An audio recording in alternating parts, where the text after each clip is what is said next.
ninkan guri barwaaqo عطاش وكود anigaas wargaalay maya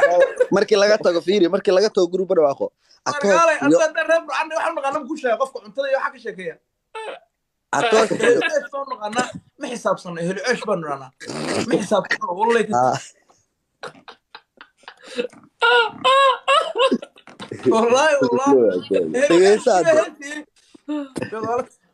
atoosh iyo markii laga hadlayo waa iska dad adi dhalinyaro atoosh waa dad dhalinyaro ah oo mataqaanaa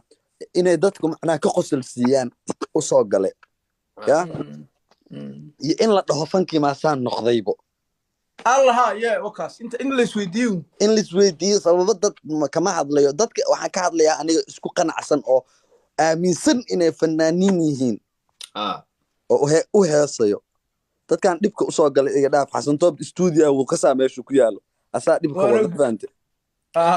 ayaga ma ka saa studio meesha ku yaalo ma tagi lahayn laakiin xasan toob geenooyo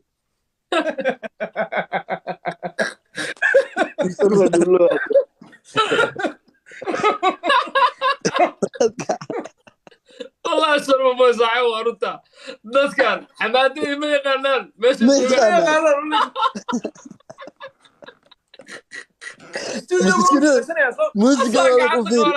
muusikadoodan u fiirso wallaahi oo bilaa talaahi waa muusiko aan muskinada aqaanaa moogta asxaabteeda waa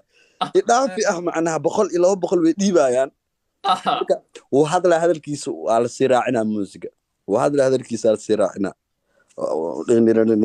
insaan min biradin binka kaas ana xataa waa tumi karaa ana muslim ma tumo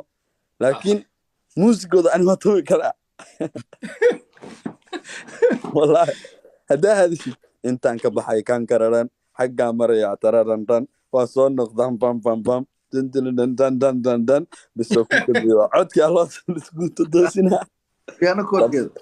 خبصة واعي ما فهمت بري بقى واحد علي موسيقى برتي موقت فك انت انا الروايه waxa soo gal muusiga naqaan xaq muusiga fakra sida loo tuma ha kadib markaan bartay faraahaan ka bartay oo programintii waxa sii dhimatay waxa la keenay